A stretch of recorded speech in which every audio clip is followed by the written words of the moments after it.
እንኳን ወደ ፍርማኮን ጤና በደህና መጡ። እስቲ ቆም ብለው ያስቡ። ያለ መድኃኒት ጥገኝነት፣ ያለ አሰልቺ የምግብ ቁጥጥርና ያለ ከፍተኛ ስጋት የደም ስኳርዎን በተፈጥሮ መቆጣጠር ቢችሉ ሕይወትዎ ምን ያህል ይቀየር ነበር? ብዙዎቻችን የደም ስኳር መጨመርን እንደማይለወጥ የጤና እክል አድርገን እንቀበለዋለን። እውነታው ግን ከዚህ የተለየ ነው። ዛሬ የሰውነትዎን የኢንሱሊን ምላሽ ከመሠረቱ በማስተካከል የጠፋውን ኃይልዎን የሚመልሱ እና ጤናውን በአዲስ መልክ የሚገነቡ በሳይንስ የተረጋገጡ 10 ወርቃማ ስልቶችን ይዘንላችሁ ቀርበናል። እነዚህ ዘዴዎች ስኳርን ከማረጋጋት ባለፈ ሰውነትዎ ግትር የሆነውን የተከማቸ ስብ እንዲያቃጥልና ለዓመታት ሲያሰቃይዎት የነበረውን የድካም ስሜት እንዲያስወግድ በር ይከፍታሉ። የጤናው ባለቤት ለመሆን ዝግጁ ከሆኑ አሁኑኑ እንጀምር። ወደ ዋናዎቹ ስልቶች ከመግባታችን በፊት ግን የስኳር በሽታ ወይም ዳያቤትስ ሜሊተስ በትክክል ምን እንደሆነ እና እንዴት እንደሚከሰት በአጭሩ እንረዳ። በጤናማ ሁኔታ ውስጥ የምንመገበው ምግብ ወደ ስኳርነት ተቀይሮ ወደ ደም ይገባል። በዚህ ወቅት ጣፊያችን ኢንሱሊን የተባለ ሆርሞን በማመንጨት ስኳሩ ከደም ወጥቶ ወደ ሴሎቻችን እንዲገባና ለሰውነታችን የኃይል ምንጭ እንዲሆን ያደርጋል።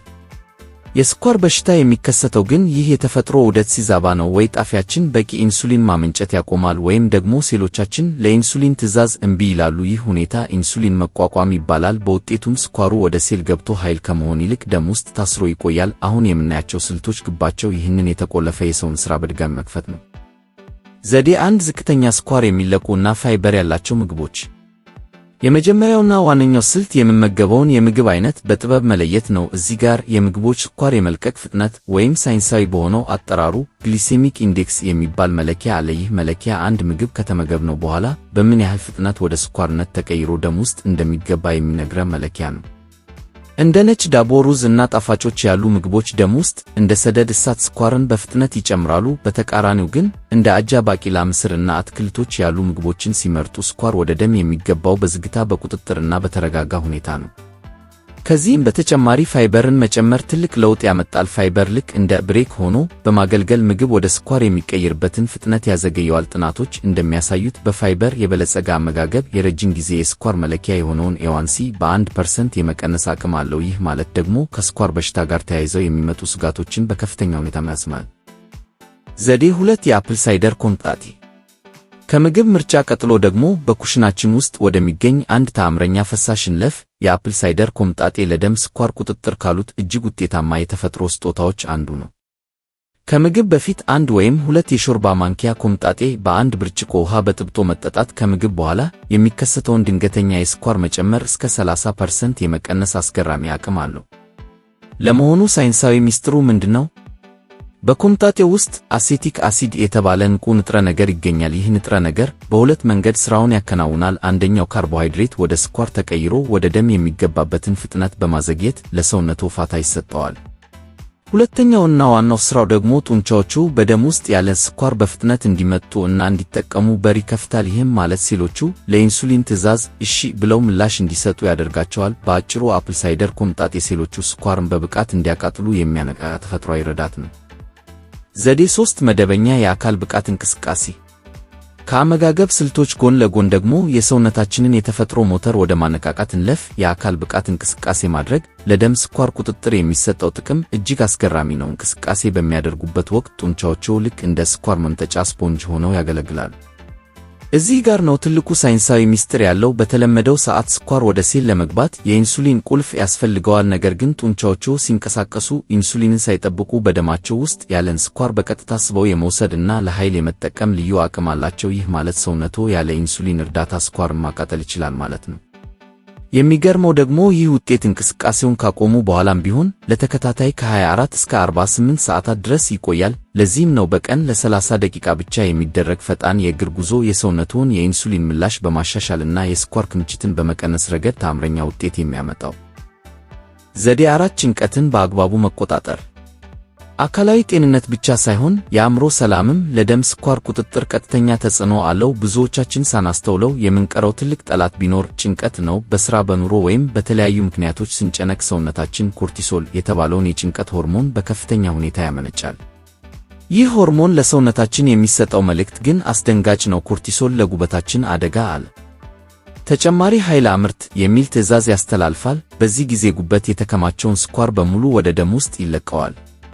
በዚህ ምክንያት ምንም እንኳን ምግብ ባንመገብም በጭንቀት ሳቢያ ብቻ የደም ስኳራችን ሊንር ይችላል። ይህ ሁኔታ ለረጅም ጊዜ ሲቀጥል ደግሞ የኢንሱሊን ስራን በማስተጓጎል ለስኳር በሽታ መባባስ ዋነኛ ምክንያት ይሆናል። ስለዚህ በቀን ውስጥ ጥቂት ደቂቃዎችን ወስዶ በጥልቀት መተንፈስ፣ ጸሎት ወይም አእምሮን የሚያዝናኑ ተግባራትን ማዘውተር የኮርቲሶል መጠንን በመቀነስ ስኳርዎን በተረጋጋ ሁኔታ እንዲቆይ ያደርገዋል። ዘዴ 5 ጥራት ያለው እንቅልፍ።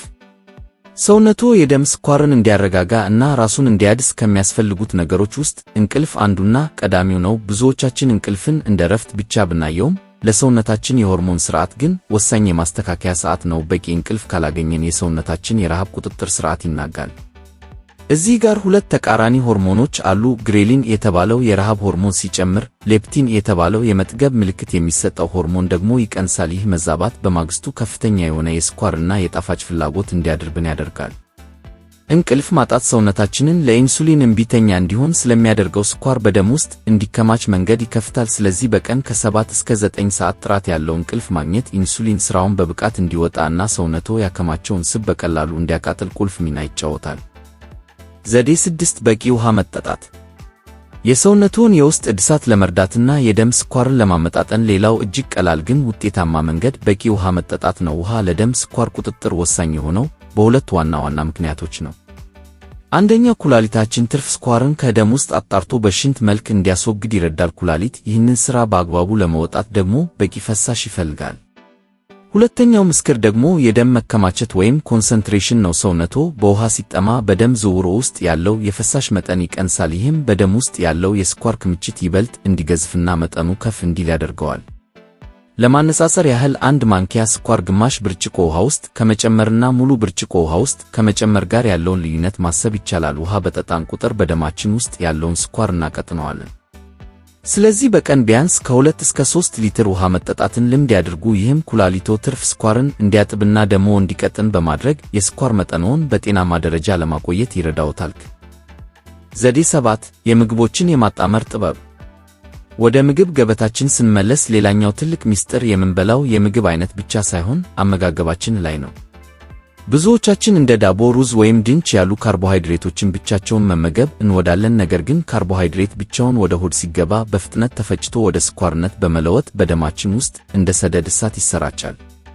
እዚህ ጋር ነው ምግቦችን የማጣመር ጥበብ የሚመጣው። ካርቦሃይድሬትን ከመመገበው በፊት ወይም አብረው እንደ ፕሮቲን ማለትም እንቁላል፣ ሥጋ እና ጥራጥሬ እንዲሁም እንደ አቮካዶ፣ ለውዝ እና የወይራ ዘይት ካሉ ጤናማ ስቦች ጋር ሲያጣምሩት የምግብ መፈጨት ፍጥነቱ በከፍተኛ ሁኔታ ይቀንሳል። ሳይንሳዊ ምክንያት ቀላል ነው። ፕሮቲን እና ስብ ከካርቦሃይድሬት ይልቅ ለመፈጨት ረጅም ጊዜ ይወስዳሉ። ይህም ምግብ ወደ ደም የሚለቀቅበትን ፍጥነት ስለሚገታው ስኳሩ በድንገት ከመናር ይልቅ ቀስ እያለ እንዲገባ ያደርገዋል። ስለዚህ የደም ስኳርን ለማረጋጋት ካርቦሃይድሬትን ብቻቸውን ከመመገብ ይቆጠቡ። ይልቁንም ሁልጊዜ ከፕሮቲን እና ከጤናማ ስብ ጋር በማጣመር የተመጣጠነ ውህደት ይፍጠሩ። ዘዴ 8 ከምግብ በኋላ የ15 ደቂቃ ጉዞ። ብዙዎቻችን ምግብ ከተመገብን በኋላ ወዲያውኑ ጋደም ማለትን ወይም መቀመጥን እንመርጣለን። ነገር ግን ይህ ልምድ ለደም ስኳር መናር ዋነኛው ምክንያት ነው። ይልቁንም ምግብ እንደጨረሱ ለ15 ደቂቃ ያህል ቀለል ያለ የእግር ጉዞ ማድረግ በጤናው ላይ ተአምራዊ ለውጥ ያመጣል።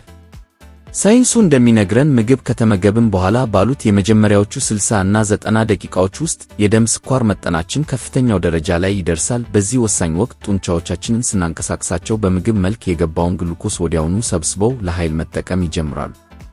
ይህም ስኳሩ በደም ዝውውር ውስጥ ተከማችቶ ጉዳት እንዳያደርስ እና ኢንሱሊን ላይ የሚፈጠረውን ጫና እንዲቀንስ ያደርጋል። በቀላሉ ለመረዳት ይህ የ15 ደቂቃ ጉዞ በሰውነቶ ውስጥ ያለውን ትርፍ ስኳር የሚያቃጥል ከተፈጥሯዊ ኢንጂን እንደ ማስነሳት ይቆጠራል።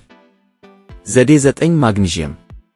በጥቃቅን ንጥረ ነገሮች በኩል ደግሞ የሰውነታችን የጤና ኮረዳት ተብሎ የሚጠራውን ማግኒዥየምን እናገኛለን። ማግኒዥየም በሰውነታችን ውስጥ ከ300 በላይ ለሚሆኑ ኬሚካላዊ ሂደቶች አስፈላጊ ሲሆን በተለይ ለስኳር ሜታቦሊዝም ያለው ሚና ግን የማይተካ ነው። ሳይንሳዊው ሚስጥር እዚህ ጋር ነው። ኢንሱሊን ስኳርን ወደ ሴል ለማስገባት እንደ ቁልፍ ሆኖ ሲያገለግል፣ ማግኒዥየም ደግሞ የሴሉ በር ኢንሱሊኑን ተቀብሎ እንዲከፈት የሚያደርግ ረዳት ነው። በሰውነታችን ውስጥ የማግኒዥየም መጠን ሲያንስ ኢንሱሊኑ ቢኖርም እንኳ ሴሎቻችን በራቸውን ለመክፈት አቅም ያጣሉ። ይህ ሁኔታ ኢንሱሊን መቋቋም ለምንለው ችግር ዋነኛው መንስኤ ነው። ስለዚህ እንደ ስፒናች፣ አቮካዶ፣ ለውዝ እና ጥቁር ቸኮሌት ያሉ በማግኒዥየም የበለጸጉ ምግቦችን ማዘውተር የሴሎችዎን የኢንሱሊን ምላሽ በከፍተኛ ሁኔታ ያሻሽላል። ዘዴ 10 ተፈጥሯዊ ዕፅዋትና ቅመሞች። በመጨረሻም ተፈጥሮ በጓሯችን የሰጠችንን ድንቅ ተፈጥሯዊ መድኃኒቶች ይመልከት። እንደ ቀረፋ፣ አብሽ እና ጥቁር አዝሙድ ያሉ ዕፅዋት የደም ስኳርን በማመጣጠን ረገድ ያላቸው ብቃት በበርካታ ሳይንሳዊ ጥናቶች ተመስክሯል። እነዚህ ዕፅዋት በሰውነታችን ውስጥ የሚሰሩባቸው መንገዶች የተለያዩ ናቸው። ለምሳሌ አንደኛው አብሽ ነው። አብሽ በውስጡ ባለው ከፍተኛ ፋይበር አማካኝነት ስኳር ወደ ደም የሚገባበትን ፍጥነት ያዘገየዋል። በተጨማሪም ጣፊያ ብዙ ኢንሱሊን እንዲያመነጭ ያነቃቀዋል። ሁለተኛው ቀረፋ ነው። ቀረፋ የኢንሱሊን አስመሳይ በመሆን ሴሎች ስኳርን በቀላሉ እንዲቀበሉ በራቸውን እንዲከፍቱ ያበረታታል። ሌላው ደግሞ በርበሪን ነው። በርበሪን በሴሎቻችን ውስጥ የሚገኘውን የኃይል ማከፋፈያ ማዕከል የማነቃቃት ልዩ ችሎታ አለው። ይህ ማዕከል ሲነቃ ሰውነታችን ስኳርን በከፍተኛ ፍጥነት ማቃጠል ይጀምራል። ይህ ሂደት በትክክል የስኳር መድኃኒቶች ከሚሰሩት ሥራ ጋር ይመሳሰላል። በመጨረሻም ጥቁር አዝሙድ እና መራራ ሐብሐብ ኢንሱሊን የሚያመነጩትን የጣፊያ ሴሎች አቅም በማደስ እና ጤንነታቸውን በመጠበቅ ይታወቃሉ። ስለ እነዚህ ዕፅዋት በሌላ ቪዲዮ በዝርዝር የምንመለስበት ይሆናል። ነገር ግን አንድ ወሳኝ ማሳሰቢያ፣ እነዚህ ተፈጥሯዊ መፍትሄዎች ከፍተኛ አቅም ስላላቸው መድኃኒት እየወሰዱ ከሆነ ከመጠቀማቸው በፊት የግድ ሐኪምዎን ማማከር ይኖርብዎታል። ማጠቃለያ፣ የደም ስኳርን በተፈጥሮ መቆጣጠር የማይቻል ህልም ሳይሆን በሳይንሳዊ ልምዶች የሚገኝ እውነታ ነው። ዛሬ ያየናቸው 10 ስልቶች የጤናውን ቁልፍ በእጅዎ ላይ ያስቀምጣሉ። ነገር ግን ትልቁ ሚስጥር ቋሚነት ላይ ነው። እነዚህን ልምዶች የሕይወትዎ ዘይቤ ሲያደርጓቸው ሰውነትዎ ራሱን የማደስ አስደናቂ አቅሙን ያሳይዎታል። መጀመሪያ ውስጣዊ ጤናውን ያስተካክሉ። ያኔ የደም ስኳርዎ ብቻ ሳይሆን ክብደትዎ፣ የኃይል መጠንዎ እና አጠቃላይ የሕይወት ጥራትዎ አብረው ይስተካከላሉ። ለበለጠ ሳይንሳዊ ጥልቅ እና ተግባራዊ የጤና መረጃዎች ፋርማኮን ጤናን ሰብስክራይብ በማድረግ የጤና ጉዞችን ቤተሰብ ይሁኑ። ስለተከታተሉን ከልብ እናመሰግናለን። ጤና ይስጥልን።